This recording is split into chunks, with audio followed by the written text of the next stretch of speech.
Jacquelyn here, my sister, wrote that song. If you're a fan of Oh My Girl and you know the song Who Comes Who Knows, we're actually going to play the demo of that song before the girls sing it. Did they keep all that too? Hey everybody, Nathan Walters here, along with Jacquelyn George. Hi. If you're new to my channel, I'm a music producer and former boy band member. It's kind of my spiel. This is my sister, Jacquelyn. Hello. If you haven't seen it, you might want to watch it first. I don't know. We'll see. But there's a video we just reacted to Oh My Girl and their song Who Comes Who Knows, That's right? That was the first time I had watched it, seen them perform, and seen the actual song. Because if you also don't know, Jacquelyn here, my sister, wrote that song, co-wrote that song is what I should say. And so there's a story behind it we're going to dive into, and make sure you stick around, and we're going to do a deep dive on what the files look like when we put the song together and pitched it to Oh My Girl. And I got a bunch of questions I'm going to ask her, so let's just dive in. First of all, let's do a refresher, of course, of what the song sounds like.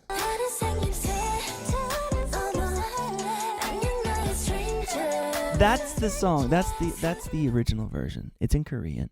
And you wrote it in English. I did. Right? Of course. And the story is, on my end, she's like, hey, I'm writing this song. I have this chance to pitch it to a K-pop group. We don't know the name yet, right? Yep. And I was like, sure, come on over. So she came to my studio here, and we did a demo. And she had written the song and had a track, and we recorded all the vocals. And here's the vocals right now. You can see them. Here's the session. I pulled it up, and these are all her vocals. And they're in English. So tell me about the process before we dive in and check them out. Yeah. What's the process like? You write a song in English, and then they translate it if they want to, or how does that work? Yeah, it's actually really funny how this song even came about. Okay. Because me and my co-writer, Kendall, she and I were writing at the time during COVID, and we were writing a song every day. Okay. In the summer of 2020, and she calls me up and she's like, hey, it's like 11 p.m. Do you want to write a song? I was like, oh, okay. I was like, I'm actually really pissed because I didn't get invited to this girls hangout with some of my friends that I thought were my friends. Yeah. And they ended up being toxic. So I was telling her this, and she's like, well, let's write a song about it. Okay. So I wrote a song about toxic relationships and how your friends can actually be strangers. And is that what this song is about? This is what that song is about. Oh, that's cool. So you wrote it as a personal song As first. a personal song. You weren't trying to pitch it. No. Oh, see, that's good, because I feel like those songs resonate with everybody. When it's an actual song, you really care about, people. I mean, you can write songs that are contrived and with a formula, and people go for that too. Those are fun. But it is nice to know there's heart behind the song and there was a reason. I wonder, so when you pitched it to them, was that explained? Do you know? Was it like, here's the lyrics? Do you think was the feedback like, oh, we love this because it talks about this? Totally. They were like, well, we finished the song. We wrote in an hour, and I was like, this song is going nowhere. Okay. When you wrote it, was it just on the guitar, piano, or to a track, or what? We were doing a Zoom call, and we wrote it to a track. So for those of you who don't know what a track is, that is like the music, like a producer would go, hey, put the instrumental parts down. And then they'll say, can we get a top liner or a songwriter to sing on top of it? So that's what you guys did. Yep. You sang to the track. Sang to the track. And I didn't really love the track at first. Okay. And I was like, okay, we'll see. We'll just write it. Okay. Wrote the song in an hour, done. At this point, it was 1 a.m. in the morning. I was like, this song is going nowhere. Okay. It was about 6-8 months later. Oh. I get a text from my co-writer, and she's like, hey, I pitched our song to a friend that works at Sony. Okay. And he has a connection with K-pop, in the K-pop world. Okay. And they said they loved it. Okay. And they're like, we love this. It's talking about toxic relationships. Girls will love this in the K-pop world. Yeah. So I was like, she's like, do we pitch it, or are you going to record this for yourself? Oh, that's right. So if you don't know, Jacquelyn is a solo artist herself. And she has lots of songs. Go check it out on Spotify. It's under Jacquelyn George. Yep. Right. She has a lot of great songs. She's an amazing singer. Thanks. I'm not just saying that because she's my sister, but amazing singer. And so yeah, she was thinking it was probably going to be something you would write. So that's nice. You wrote it as if maybe you might maybe. You never know. For myself. Okay, so and then I was like, oh my gosh, I'm sorry. What? You threw me off. K-pop? Like, yeah. Like, I hear that that's a great industry. So what was your experience when you heard K-pop? Were you like, oh, this is like, I'm not very familiar with it, or did you have any preconceived ideas about K-pop as an American? Yeah. I mean, I knew that the K-pop culture, like, they do things above and beyond. They go above and beyond. They're epic. I knew that a lot of songwriters get hits and they, they get the good money. So there's a lot of friends of mine who they're diving into writing K-pop, and I wrote one for some. We never pitched it. I don't think you've ever finished the demo, but I just was like, I'll do that later. I don't know. I got some other things I'm pursuing. But you're right. There's so many people diving into the K-pop world. It's crazy. I'm inspired. I'm gonna start writing for K-pop. Yeah, you should. You should. So shortly after we did that, and then I was like, yeah, pitch it, do it. Okay. And it was very quick turnaround. Okay. They pitched it a week and a half later. They pitched what? The song that you demoed. That we demoed. Okay, so when you came to me to demo it, you didn't know it was being pitched to K-pop yet. I knew that we might pitch it, but I didn't know it wasn't like for sure we're pitching it, the whole thing. Okay. I came to you and I was like, okay, we need to record this. We're gonna pitch it at some point. Okay. But it wasn't like we had the contact yet. Okay. So we pitched it. I just want to say this too, because a lot of my viewers may not know industry lingo. Yeah. And so when someone says, "Hey, we pitched it," it's exactly what you think. You're making a pitch. You're saying, "Hey, do you like this song?" I just need to say that. Okay. Totally. No, that's good. Good explanation. So I come to your studio. That's when Nathan, I was like, okay, I got to record vocals. They're like, can you record your vocals on the, the track and stuff? I'm like, I don't know how to do that. So I called my brother up, obviously, because he has the best setup in Nashville. Oh, yeah? Okay. Yeah, you do. No, seriously, Nathan he has the crispy vocals, okay? He knows how to record really well. Thank you. And so I knew I could trust you when I had an idea for like an ad-lib or like stacking vocals. You probably felt safe because we're siblings, but also you felt safe. That's a thing I do because I was an artist myself, and I know the value of feeling safe when you're in the room and you're like, I just want to experiment, even if it turns out to be something stupid. At least let me try, you know. Yeah. So we did it. I remember doing a lot of that. It was like, just go for it. Just go for it. Yeah. We're like, okay, do we do another one? And you're like, yeah, why not? Yeah. And I was like, I don't even know if they're gonna like this. So I actually thought the stacks that we did in here, and we'll dive into it, but the ad-libs were going to be too much. And it actually ended up being one of the reasons why, what sold them on the song. Nice. Okay. Well, it was funny. That was my instinctual, a lot of my learning of doing vocals and producing was back in my boy band days, when we stacked our vocals, and people still do that in production. But I do notice there was a time in music where they weren't stacking vocals, and sometimes that still happens. And I found myself going, but I still like stacked vocals, Totally. But I wonder if that instinct to go, of course we got to stack it, Jacquelyn, probably helped for that market. That's cool how that worked out. Okay. So you pitched the song, you heard back, you got it in, and then how long did it become an actual recording? It took about a month. Okay, so they got on it real quick. Yeah. Oh, very quick. Okay. I was actually surprised how quick. Okay. But they said they got on it really quickly because they loved the track, they loved the vocals I sent, and they were like, the melodies are great. We just want to change some of the lyrics. Okay. Because different language. But it seems like the original has a lot of Korean in it. It does. So how did they change some of the lyrics? They had a translator. Oh, you mean change the meanings? Change the meanings. Okay. Yes. The meanings of some of the lyrics. Like originally the song was called FOMO, like fear of missing out. Okay. And then they're like, oh, well, we don't really have that lingo here. So why don't we do who comes, who goes? And then it got changed. Somehow it got changed to who comes, who knows. Oh, interesting. So that's what it's called now. Who comes, who knows. Yes. But it went from FOMO. FOMO. Fear of missing out, to who comes, who goes, to who comes, who knows. How did that switch happen from goes to knows? I think the meaning within it is like who comes, who knows if you're a stranger.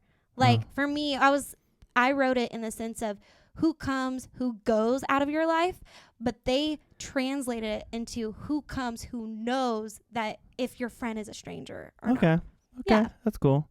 So Isn't that interesting? So the Korean translators who are also songwriters, do you know how many came in on that? Was it Just one? one Just girl. one. So in total writers, so is the track guy is considered a writer sometimes? Is that in this case? Did he become? Yep. Okay, Mhm. so that's 4 people. Yeah. Okay, 4 people. Yeah. Okay, that's cool. Okay, yeah. Oh, Yeah. so I do want to say this. So sometimes people will think you have a song in English and you got to translate it, let's say in this case, to Korean. And you think that, oh, cool, I just look up in the dictionary and translate it exactly. No, it's a whole talent in itself because you've got to make sure the song keeps its original meaning into the new language you're translating, but it also sings well and it also rhymes. Yeah, exactly. And that is a big headache. And I know that because I did another plug for myself here. I did a BTS cover that was in Korean. It's a song called Fake Love. And I did a reaction video to it, and I really resonated with the melody. I was like, man, I love this melody. It's so cool, but most of it's in Korean. Not all of it, but, and I was like, man, I think I'm going to translate it to English. And I really cared about it to where I had to do just that, to where, I was like, man, this is a hard thing to do.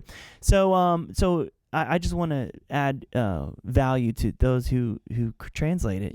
That's a whole nother job. So that's cool that they're considered songwriter because they are. They are. Okay, cool. Anything else we should know before we dive in and check out the demo? We're gonna see what it sounds like in English. I want to hear that. Out. I haven't heard this in a while. The last time I Neither have I heard this was when we did it, which I don't. How long ago was that? A couple years ago? That was in 2020. 4 years ago? No, 2021. You're right. Still 3 years ago. Still 3 years ago. Take 2. 3 years ago. Just kidding. Okay. So here we are. Oh wow. Who comes? Who goes? Sound good. Let's check it out. Here's the verse. They say less is more.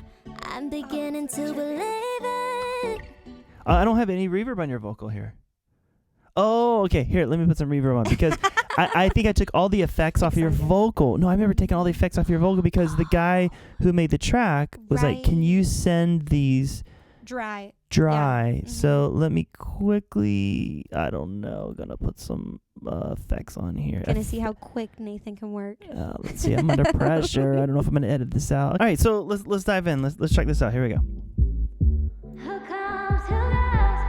Cool. Is that how they start theirs? Yeah, they kept everything. Yeah.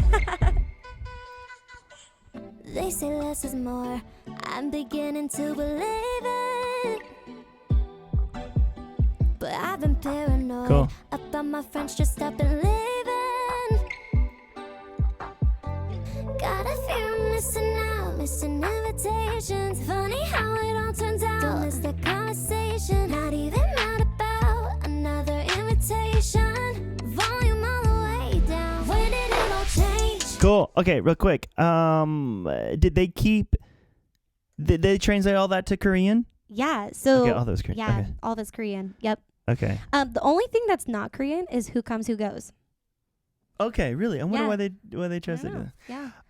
Okay. So let me dive in here really quick because I know one time we talked about like we did a bunch of stacks. So let's showcase what that means right now. We're gonna see these are stack vocals, and stacked is where you sing the same part Yeah. over and over again. So here's the track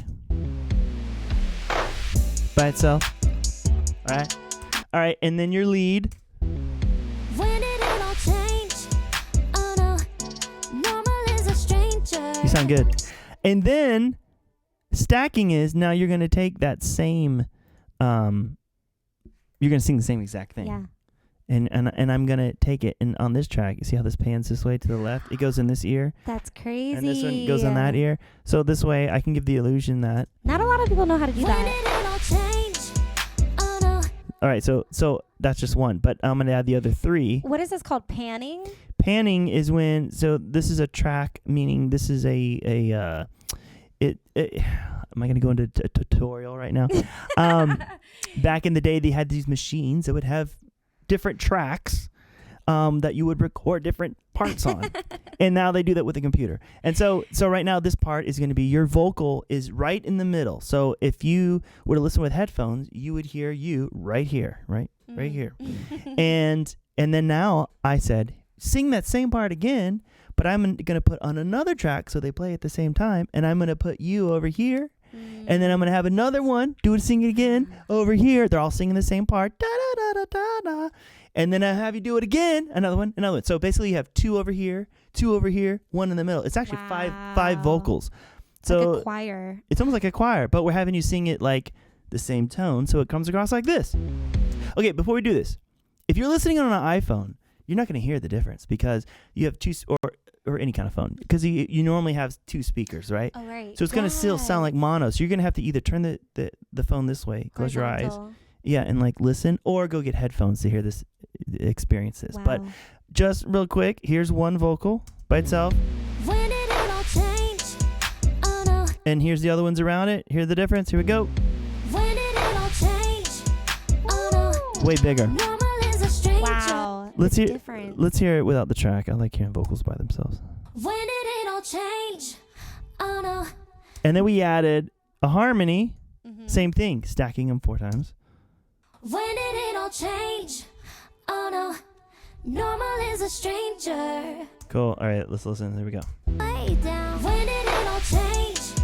Oh no. Normal is a stranger. And then okay, check that out. We just added this high part. Forgot about. Here we go. Listen. Normal is a stranger. Did they It's so keep? tucked Did they away. keep that in there? Yeah. Do you know? Okay. They did. They kept all of the ad-libs. That's Okay. I know that for sure. They were Okay. like, that was the one thing that they were like, we normally don't do this, but we loved all the ad-libs, the stacks. Well, they did a good job on the translation because I feel like they kept the exact what's the word? Cadence? Cadence. Yeah, yes. they did. So that's good I because know. that's probably why I felt like I'm listening to Jacquelyn sing this, but she's speaking Korean. What the heck is happening? Circle getting smaller. All the friends I had, I didn't know. Are showing up today. And now you added that Oh, that harmony on top. That's cool. Let's check it. are showing up today. Oh, Let's hear it with the rest. are showing up today. Oh, small talk is getting better. Circle getting smaller. All the friends I had, I didn't know. So you know what? On my session here, I have it titled. It's probably not showing up, but I have it titled where it says Circle/FOMO. I don't know why. Whoa, I wonder. really? I wonder at the time. Maybe I was going. It should be called. I feel like I Circle. probably was pushing to say it should be called Circle. Like your circle of people. Oh, yeah. I don't know. Yeah, no, I think that's what it was because we went Was from it? FOMO Okay. to who comes, who goes. Then now it's who comes, who knows. But I think at the time you're like, well, it's like your community, your circle of people. I don't remember saying that, but it sounds like something I would think and say. But it is crazy. They still kept the They did? Yep. Your takes? Uh huh. You can hear your voice? They said they mixed it. Okay. Yeah. Yeah, that's cool. That's a common thing. Yeah, because sometimes when artists, and I can speak to this because back in my boy band days, we would get pitched songs. Yeah. Just like songwriters from you. They would say, hey, they'd sing out a demo and try to sound like Plus One or a boy band. And then they would say, here you go. And then we would hear it and go, cool, let's go in the studio and redo the song. And we'd redo the song. And then sometimes the energy of the vocals from the demo that we heard over and over again that made us like the song was just not the same. So sometimes we would go, man, that whoever sang that, their tone's really cool, and we would kind of mix it, and I know that happened specifically on a song called Last Flight Out. Any Plus One fans out there? It's kind of sad because there's a part that it's supposed to be me singing, and it's really me and Max Martin, the big producer Max Martin. It's his vocal, so it's kind of cool. I got to do a duet with Max Martin. That's cool. But so that being said, that happens. That's and pretty that's common. Somewhat common. But so let's check out your ad-libs. You said we did an ad-lib track. An ad-lib track, guys, if you don't know. Yeah, what is an ad-lib track, Nathan? Okay, well, this is We how need a I think. class. This is how I think an ad-lib is. So you have your main vocal parts, like you saw in the chorus, where you're singing la la la la la la, whatever the lyrics are. Way down. When did it all change? Oh no. Right? So we know that you've established that in your head. Now, if you go to the second chorus, some people are like, well, we could play that again. put a little spice on it. But we've already heard it, so people will decide, let's put a little spice on it. So what you do is you keep all those, as you can see here, you keep all of the same vocals that are here are also now put right here, except we add one more track right there. And that is what I've been calling, I even called it add, even shorter for Adlib. And the Adlib is just something little nice little texture melodies on top of it.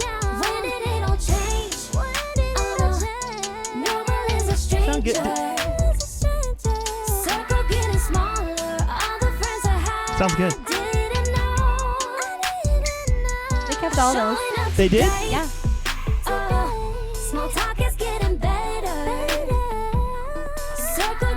Did they mimic those? Man, they that mimicked sounds all of great them. because it's so great. I know.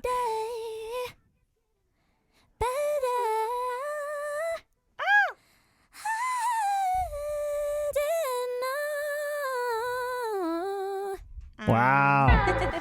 That's cool. So that's an ad lib, and it makes it a little funky and just extra so you can show off. Nice and crispy. What's this? Okay, so they don't go back to this probably. They do. Yeah, this is in the song. Okay. That's the little dance thing they do. Changed up the formation. Yeah. And then when the girl raps, is she considered a songwriter? Does somebody else make that rap? Do you know? Or did she write? Or did she write her rap? You're thinking of Dun Dun. Oh yeah, that's right. Yeah. Okay. Wait, no. But yeah, they do. Oh, that's right. No one rapped on this song. They do. Yeah. No, but they. I'm confusing that's it. Okay.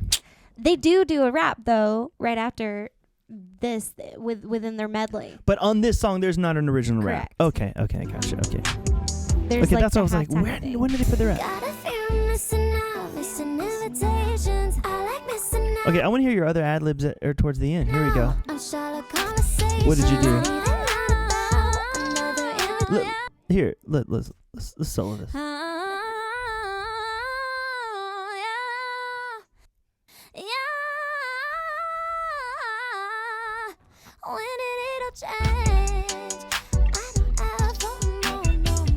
Did they keep all that too? They did the na na na na. They went back into that.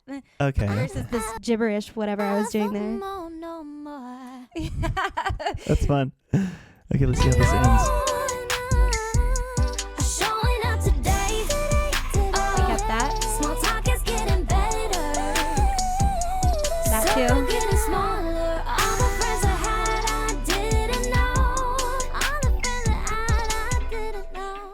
Okay, so remind me now that we've heard the English version, take it home and let me know what did this when you were writing it. What was the point of writing this song? I don't know if we talked about it earlier. Yeah, about the friends in your circle, right? Yeah, friends in my circle, toxic relationships. Oh, that's right. That's right. And how my friends kind of ended up being more like strangers to me at the time. Okay, so this makes sense. At the end, all the friends you had, you didn't know. You didn't know, I didn't really know them. They were strangers. Oh, okay. Because I almost heard that and thought, if I didn't really listen to the whole thing, that, you had friends that you didn't know. I got even more friends. That's just the positive person in me. That's so positive. I got more friends. You guys too? And that's how I live my life. Well, everybody's my friend. Optimist over here. It runs in the family. That's funny. But I see. So that's a different spin on all the Yeah. Okay. All the friends I had. And you know what? That makes sense why they probably changed it to Who Comes Who Knows, probably. They're like, these Americans, they don't know how to write songs. Let's show them how to do it. Yeah. Okay, well, that's fun. I'm glad we got to dive in it. Anything else you want to say? Anything fun about the process, that you learned that you didn't know? I don't know. Honestly, I think it was just cool knowing that, coming into your studio, because you're the best in Nashville. Truly, you're really I'll pay good. You later. No, seriously, you're really good with mixing vocals and making vocals sound unreal, and even going into the stacks and ad-libs and stuff. I'm feeling comfortable with my brother singing stuff like that. Normally you go to the studio and people are like, all right, yeah, we'll just put a demo together and see if we can pitch it. But I feel like we went the extra mile with this. Yeah. and with the stacks and with the ad-libs and I think it speaks volumes. Well, we treated it like a record. Like I will say this, like these days everybody says, hey, can I do a demo? And for you, I did a demo. Yeah. But really, I'm like, I don't do demos. We do records. Because the demo becomes the record. In this case, it did. It literally, I know they re-sang it, but a lot of this went for the record, and I think that's what helped it. And with technology, with those, if you're trying to get into music, and gone are the days where you have to have like tens of thousands of dollars to enter into the game of like trying to make music. Yeah. It used to have to be that way, maybe even more. Now you can get a laptop, you can get an audio interface, you can get a microphone. They range. This one was. Like $250 probably. Yeah, $250. It even sounds good. This one I paid $1,000 for. Maybe I overpaid because it sounds the same. Oh my gosh. Anyway, my point is that you can get in and make good music, and you can have these tools, but you still, I don't even know what my point is, but you still have to like, I don't even know what my point was. Well, you still no. I get what you're saying. You can. It's accessible. It's accessible, and that's just go to the exciting. extra mile. Yeah, you got to go the extra mile and put where it separates you from those who. Oh yeah, you were saying people just get in there and do it, right? Yes. Okay, you can do that, but yeah, I think what separates others is like the care and making sure it sounds good. And I'm tempted with that. There's so many tools that you can do, and like I will fix it later. Right. And you can, but when you put the time on the especially when it comes to pitching too. I think so. Yeah. Like if someone else is gonna go the extra mile when they pitch a song, and your song over here is just a track and like one lead vocal. Yeah. Most likely they're gonna go with the other song because they can see the full vision. Well, that's another thing too. Like in this business, it's like you'll pitch a song to an A&R guy who's like in charge of the label, and A&R stands for Artist and Repertoire. Oh, really? It's kind of weird. I had no idea. I actually did not know that. Those are the guys who work for record labels, and they're most of the time they're assigned to finding the songs from other songwriters and taking them and showing the artists that they're putting together, that they're releasing their music for. And those guys, I know many of them, and they'll be like, oh, I can see, just send it over. You just could be a work ticket, an iPhone and you singing on it. I got the ears. I can hear a good song when I know it. Okay, some of them can, but I'll be honest, most of them can't. No. Most of them you have to literally you have to show them, here you say it's a demo, but it's really a record. Yeah, and then they're like, yeah, this is it. It sounds great. And you're like, oh, really? Because I literally sent you 6 months ago. I sent you the iPhone version. You thought it wasn't so great, they're but like, this one, this is the same song. It's the same. It is the same song. I've literally had that happen. I had that happen. I sent an A&R guy a song I was pitching, and he was like, it sounds good. He wasn't so excited. He had some excuses like, oh, but I feel like the hooks need to be changed here and there. I literally went back and I just mixed it better. I didn't even change anything. I just mixed it better. And then I said, hey, change it. He's like, oh, this is awesome. It's amazing. And I was like, it's literally the same thing. I just mixed it better. If you truly had the ears you said you have, you would know, oh, when this gets mixed, it's going to be amazing. Totally. But that being said, there are some A&R people who do have that talent. Yeah. But I think they're starting to go away. Rare. It's kind of rare these days, but it's rare. Oh well. Okay. Well, all that to say, you did a great job. Oh, you did a great job. Well, here we are patting our ourselves on the back. All right. Well, thanks for watching. Thanks for watching, and I hope that was informative and kind of cool to see that. If you were a fan of Oh My Girl and this song, here you go. This is the demo. This is it. I think we need a 101 production class from Nathan Walters. Oh yeah. Comment below if you want one. Hey, you should start working for me. That's what I've had many people say I should do that. So we'll see. Yeah, actually, let me know. I love teaching and I love sharing some of my tips. So maybe I'll put a little course together or something fun, or maybe I'll do some free videos like this. Let me know. I'll do some YouTube things like that. Maybe if this video gets, I don't know. If this video gets 100,000 likes, I'll do it. There you go, 200,000 likes. Just kidding. All right, well. He'll do it. Okay, well, thank you for watching, and make sure you like and subscribe. I do want to do more videos like this. I have some other friends and artists who are K-pop writers, and I think I'm going to start doing this. If you like this, let me know. All right. I'm honored to be the first. Yeah, she is the first, and make sure you go check out Jacquelyn George. She has a YouTube. I do. Yeah, Jacquelyn George. Jacquelyn George, go check it out. She's got stuff from way back in the day when she's a little girl. 9 years old. 9 years old. Back when I was doing +1. You were doing the YouTube. Oh my gosh, that's crazy. That's funny. And so she's got new music she's been putting out. I think she's going for that and put some more stuff out on YouTube. We're probably go check it out. Check that out. Go watch her on go listen to her on Spotify too. Got some amazing songs. Send me a comment. Let me know some other artists or songs you want me to check out on some reaction videos or interview, and I will check them out, and I'll see you soon. All right. See you next time.